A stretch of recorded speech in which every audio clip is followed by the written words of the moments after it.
What's up everyone, my name is Mike, and welcome to another GameCast Rewind. Today I'll be taking a look at Halo 3 ODST from the Master Chief Collection for Xbox One. Enjoy!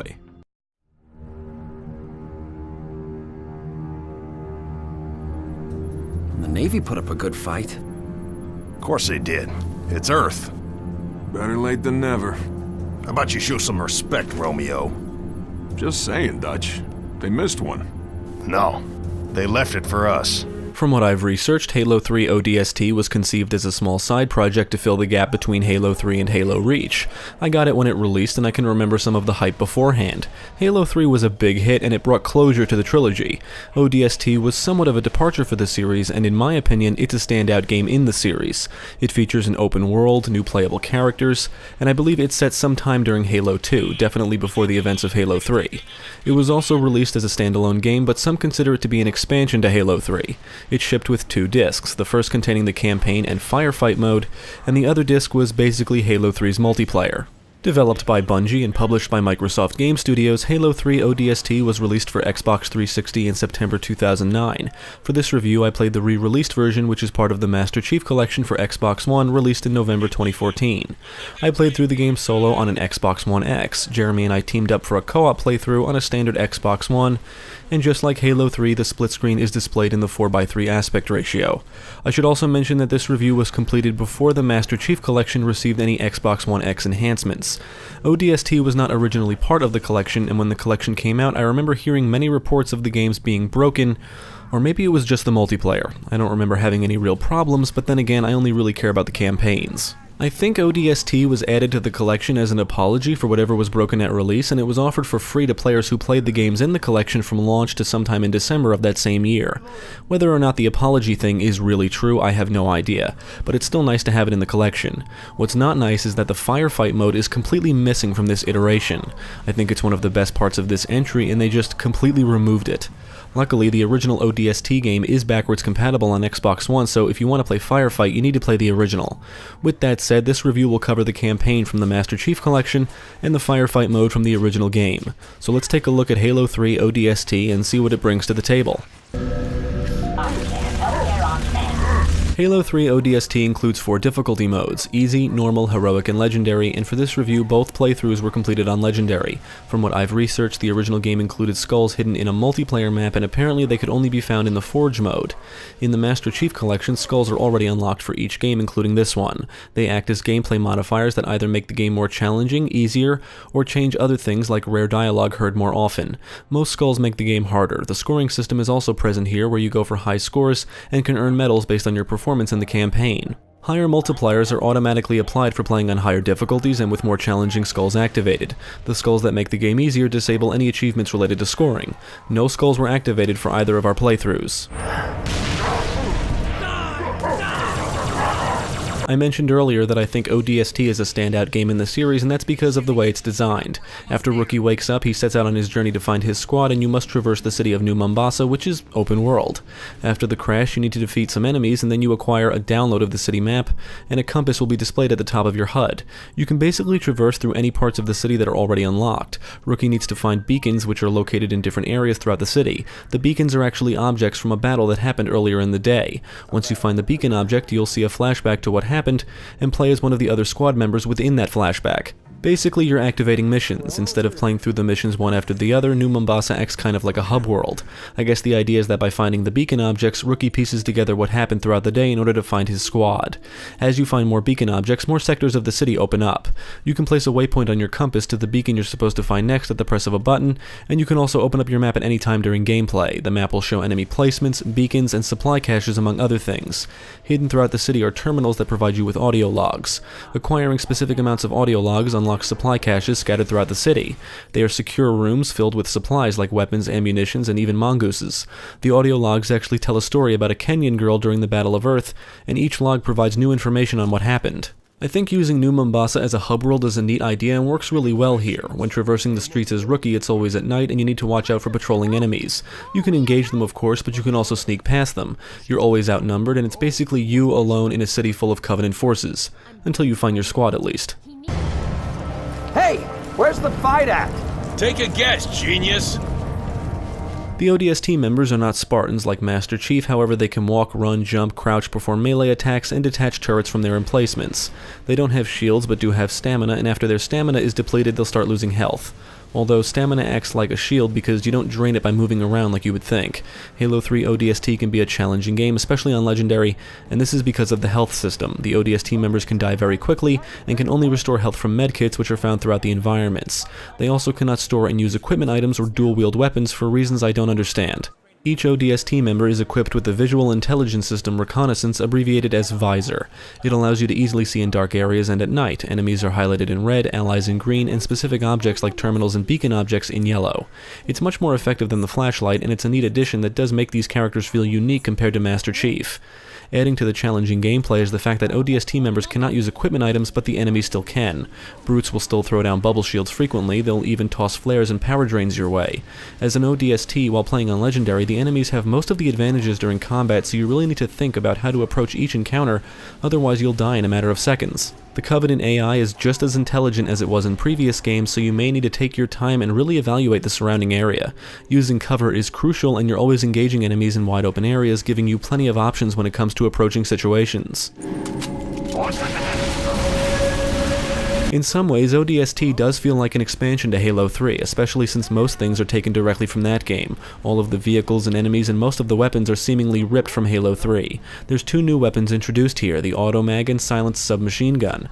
Both weapons allow you to shoot and zoom simultaneously. The Automag is a semi-automatic pistol. The Silenced Submachine Gun looks cool but doesn't really help you sneak around. Like, you're not going to be taking enemies out silently, at least not in my experience. Once you fire a weapon in the vicinity of enemies, they all become alerted to your presence. Some areas, especially in the hub world, present opportunities for you to sneak up on enemies and perform a melee attack to kill them. However, this is hardly a stealth game. Unfortunately, no new vehicles were added, and some weapons are omitted from this entry, like the battle rifle, although it does appear during a cutscene. As for the enemies, I am extremely happy to report that there's no flood.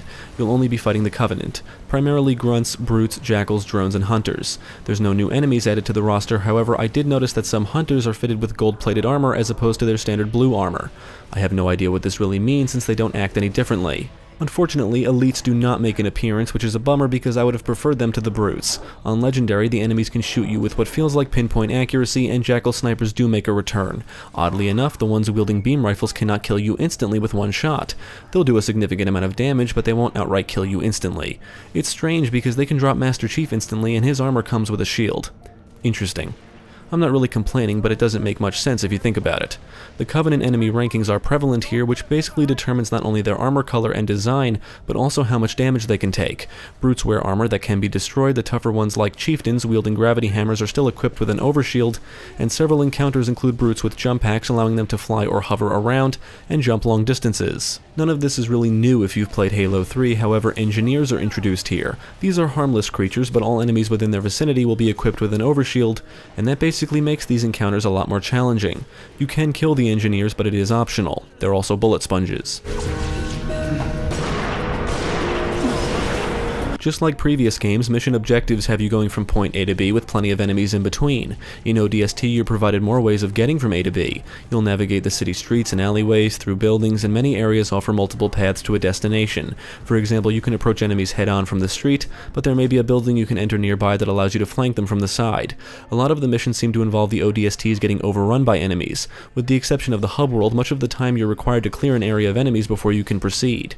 Many of the encounters with enemies can turn into hectic war zones because you're usually always significantly outnumbered. More phantoms will arrive to deploy more enemies, or more enemies will simply come pouring in from various locations. Sometimes you'll have to fend off waves and waves of enemies, and there's a lot of defend this area type of scenarios. But because the enemy AI in this series is no joke, that means no encounter will ever play out the same, and the game provides you with a satisfying feeling when successfully managing to defend the city streets from a Covenant onslaught. Several missions involve vehicles, and just like the previous games, Marine allies are dumb as shit, but are great for diverting attacks away from you and riding with you in vehicles as they shoot at enemies. However, the ODST allies you battle with or meet up with are some of the best AI companions you can have at your side.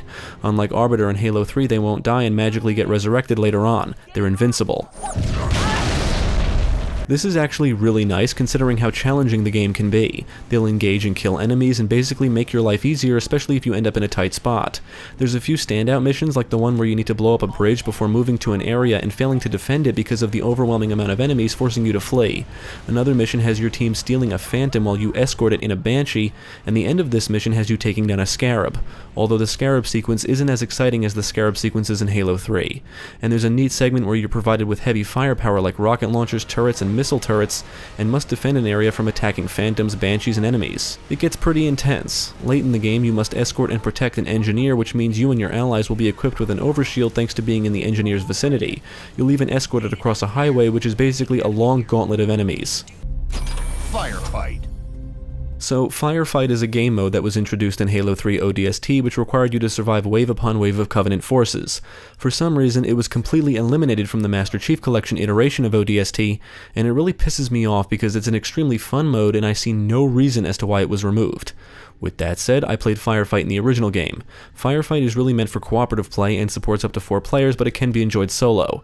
First, you need to set things up, like your character's appearance, which boils down to choosing a body and helmet based on the characters in the campaign. Although if you pre-ordered the game, you receive Sergeant Major Johnson as a bonus, and you can unlock additional characters by completing the campaign. You can select the difficulty and mission, which are really maps you want to play in, and the maps are locations ripped from the campaign, some of which are set at night. You can also select some skulls to activate before jumping into a game, but other skulls are automatically activated between rounds and sets, and I don't like that. I don't like not having control. For example, the Tough Skull is activated from the get-go and makes all enemies more resilient, and within the first set, when you get to round 2, the Catch Skull is activated, which means enemies throw grenades more often. The Black Eye Skull is activated during round 3, which makes it so you can only recharge stamina for melee kills. And that's it, they automatically activate, you have no say, this is what it is. I understand the skulls are activated to make things more challenging, but having control over what skulls you want or don't want would have been nice. Maybe I don't want to play with skulls, maybe I just want to engage the Covenant normally, but you don't have that option. There's a scoring system in place similar to the campaign scoring system, with kills granting you points, tougher enemy types grant you more points, the difficulty in skulls increase your multiplier, you'll earn medals for kill streaks and unique kills, etc. You and your team share a pool of 7 lives, so I would imagine that if you're playing with people, communication is key. Covenant enemies arrive in waves, and the challenge increases with each progressing wave. After 5 waves, you move on to the next round. After 3 rounds, you move on to the next set. Apparently there's a bonus round after each set, which provides players a chance to earn extra lives, although I never got this far. You'll just keep moving through the rounds and sets. It goes on forever until you or your team lose all of your lives. It's basically a mode to see how many points you can acquire and how long you can survive. Weapons, ammo, and health pickups are reset in between rounds, which is nice because eventually you'll need all the help you can get.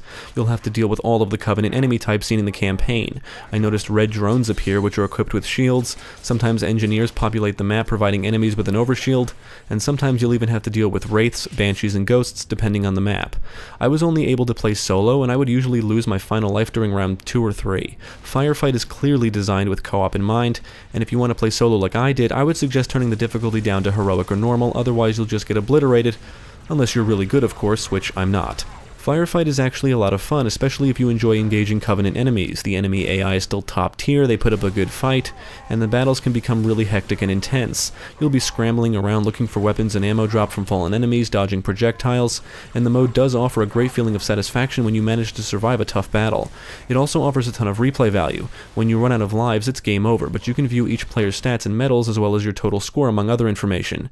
Even though the player control over the mode is lackluster, it's still great fun and is probably a lot more enjoyable if you have buddies to play with. Take my advice, rookie. You ever fall for a woman? Make sure she's got balls. The story is about a squad of Orbital Drop Shock Troopers, abbreviated ODST, also known as Hell Jumpers. They are a special squad of the UNSC Marine Corps that specialize in orbital drop shock infantry and special warfare tactics. Throughout most of the campaign, you play as a silent character known as Rookie. The campaign follows several ODST members, including Dutch, Romeo, Mickey, Buck, and Veronica Dare. The opening cutscene shows most of them discussing how to deal with a Covenant ship hovering above the city of New Mombasa, with Rookie asleep nearby. They decide to drop onto the enemy ship, so all of the members members get into their HEVs and drop through the atmosphere. Dare changes their trajectory to miss the Covenant ship during the drop, and Rookie's pod collides with one of the other pods and then crashes into a building in the city, knocking him unconscious for 6 hours. He awakens during the night and sets out to find his ODST squad. From what I understand, Halo 2's advertising emphasized the whole defend the Earth from the alien invasion thing with balls-to-the-wall action, and in actuality you only need to defend the Earth for 1 or 2 missions in the game. I kind of see ODST as Bungie's way of fulfilling what was advertised. The entire story is basically about how this squad fights Covenant forces in New Mombasa, and they are significantly outnumbered all the time. It looks like the city was evacuated, it's in ruins, and Covenant forces patrol the streets. I can't say the plot here is bad, but the narrative definitely isn't as in-depth as the overarching storyline of the first 3 games. However, I do enjoy the simple humans versus aliens theme, and I do think the whole defend the Earth concept is pretty cool. There is this minor romance plot going on involving Buck and Dare, but it's not very interesting in my opinion, nor is it fleshed out all that well. The voice acting is alright and gets the job done. There's actually an ensemble cast of voice talent here, including Adam Baldwin, Nolan North, Alan Tudyk, Trisha Helfer, and Nathan Fillion as Buck. If you're not a fan of the Halo storyline or lore, then I can't say the plot in ODST will really grab you, but if you enjoy the gameplay, ODST offers the same great Halo action. The audio-visual presentation in ODST is basically on the same level as Halo 3. It looks dated in some areas, animations during cutscenes can look stiff at times, and some textures can appear blurry. However, ODST provides a unique atmosphere, even a film noir-like quality when navigating the New Mombasa streets at night. Although the lighting is what I'll call from that time. Everything seems to have a soft glow to it that I don't remember seeing in Halo 3. I think the bloom lighting is a little much at times, and some areas seem overly bright, but this is the case for many games that were out around the time this originally released. The original game looks noticeably worse than the version in the Master Chief Collection. I noticed more jaggies, and I think it runs at 30 frames per second. It's definitely not 60, which is what the Master Chief Collection games run at. The soundtrack is quite different from what we've heard in prior games, yet still manages to capture that Halo feel. When traversing the city streets as Rookie, relaxing tunes play, further emphasizing the game's film noir aesthetic, and the major tunes heard during other portions are both memorable and fit the theme of the game, making it stand out compared to previous entries. There's one particular segment where this awesome rock or metal tune plays, and it kind of makes you feel badass.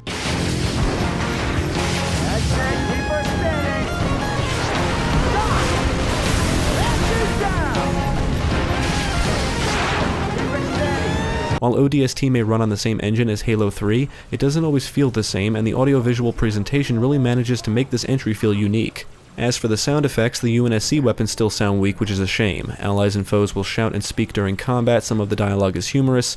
When you take a lot of damage, you'll hear your character huffing and puffing, and if you're playing as any character but Rookie, they'll actually shout when they're about to throw a grenade and even reload. They're much more vocal than Master Chief. There's actually a lot of neat details in the game, including a light drizzle of rain as you navigate city streets, graffiti on walls and buildings, destroyed vehicles and aircraft are littered everywhere, and the dead bodies scattered around make it feel as if a major battle took place before you got there. As for the technical aspects, it ran fast and smooth for both playthroughs. During one co-op mission, the game just outright refused to respawn one of us after death, even if the living player was in an obvious safe zone. Other than that, we didn't notice any major issues, but just like Halo 3, the split screen was not adjusted to support widescreen, so it's displayed in the 4:3 aspect ratio, which can make it hard to see things sometimes. I don't know what it would take to fix that, but in my opinion, they should have taken the time to do it. This collection is also inconsistent since the first 2 Halo games were remastered, and the rest are basically untouched.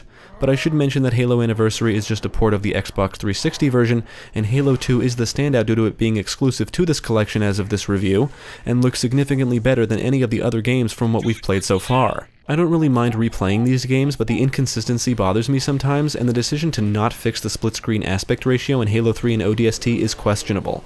It's like the least they could have done.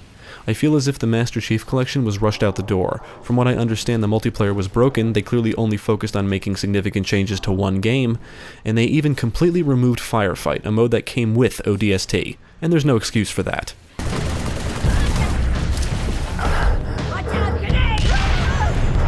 I really enjoyed ODST, and one of the things that makes this entry so much fun is that there's no flood. There's no fucking flood. That fact alone makes this one of the better Halo games in my opinion. If I had any complaint about ODST, it's that the campaign is too short. I would say it's about the same length as Halo 3's campaign, although it doesn't feel slapped together or like some cheap DLC expansion. It has enough going for it to make it stand out and feel unique. Sure, there's not many new weapons or vehicles, and I can see the narrative only really appealing to fans of the Halo universe, but ODST is still fun from beginning to end. Did I mention there's no flood? Yeah, I did, but it's just so exciting. I would say the missions are in line with most of Halo 3's missions in that they're all consistently fun and enjoyable. However, 343's decision to remove Firefight from the Master Chief Collection iteration of ODST is both questionable and infuriating. This iteration of the game employs 1080p visuals and 60 frames per second, and I would have loved to play Firefight with these enhancements.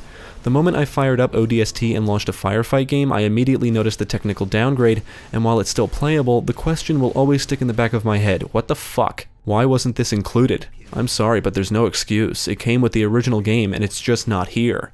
I still think this is a great collection if you're a fan of these campaigns, but I seriously question some of the decisions made here. Company! Ultimately, Halo 3 ODST is a lot of fun, and I would recommend it to any fans of the Halo franchise. I thought using the city of New Mombasa as an open world as well as a hub world was a neat concept, and the tone and film noir atmosphere of the campaign makes ODST stand out among the other games in the series. If you think the idea of defending Earth from alien forces sounds like an awesome concept, then you should have no issue with ODST, because that's kind of what this entire campaign is about. It's about a group of soldiers fighting their way through a Covenant-occupied city. I would say the plot really caters to fans of the Halo universe while also providing a simple storyline for those that are just getting into the series or don't really care at all. If you just enjoy engaging Covenant enemies, ODST is the perfect game for that. As of this review, if you want to play the Firefight mode, sadly you need to play the original game, which doesn't include the enhancements offered in the Master Chief Collection. Come on! Damn it! Thanks for tuning in. I hope this video proved helpful. Stick with GameCast for more quality content, including the latest gaming news, podcasts, let's plays, and even more reviews. Be sure to check out my channel, Gaming Pastime, for new game reviews released every week. My name is Mike, and I thank you for watching. What can I say? It was a hell of a night.